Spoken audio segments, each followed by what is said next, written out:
ഇന്നത്തെ ഹർത്താലുമായി ബന്ധപ്പെട്ട് 29 കേസുകൾ രജിസ്റ്റർ ചെയ്തെന്ന് സംസ്ഥാന പോലീസ് മേധാവി ഹൈക്കോടതി അറിയിച്ചു. 100ഓളം പേരെ അറസ്റ്റ് ചെയ്തുവെന്നാണ് ഡിജിപിയുടെ റിപ്പോർട്ടിലുള്ളത്.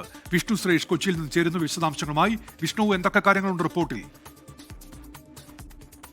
ഉന്മേഷ, ഈ ഹർത്താലുമായി ബന്ധപ്പെട്ട് ഹൈക്കോടതി സ്വമേധയാ എടുത്ത കേസിലാണ് ഇപ്പോൾ DGP റിപ്പോർട്ട് നൽകിയിട്ടുള്ളത്. അതിൽ പറയുന്നത് 29 കേസുകൾ സംസ്ഥാന വ്യാപകമായി ഹർത്താൽ അധിക്രമവുമായി ബന്ധപ്പെട്ട് രജിസ്റ്റർ ചെയ്തിട്ടുണ്ട്, 100ലധികം ആളുകളെ അറസ്റ്റ് ചെയ്തിട്ടുണ്ട് തുടങ്ങിയ വിശദാംശങ്ങളാണ് നൽകിയിട്ടുള്ളത്. ഈ റിപ്പോർട്ടിന്റെ അടിസ്ഥാനത്തിൽ അവധിക്ക് ശേഷം ഈ കേസ് വിശദമായി പരിശോധിക്കാമെന്ന തീരുമാനത്തിലേക്കാണ് ഡിവിഷൻ ബെഞ്ച് പോയിട്ടുള്ളത്.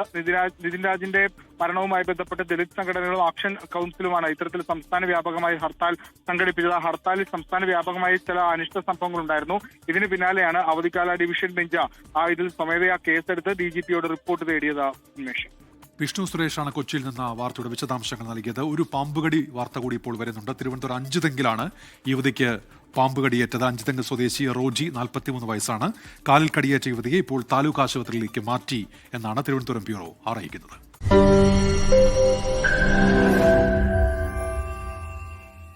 ലോകത്തെവിടെയായാലും ഏത് സമയത്തും 24 വാർത്തകളും ഓഗ്മെന്റഡ് റിയാലിറ്റി പാക്കേജുകളും എക്സ്പ്ലെയിനറുകളും വിശദമായി കാണാൻ ഞങ്ങളുടെ യൂട്യൂബ് ചാനൽ നിങ്ങൾക്ക് സബ്സ്ക്രൈബ് ചെയ്യാം.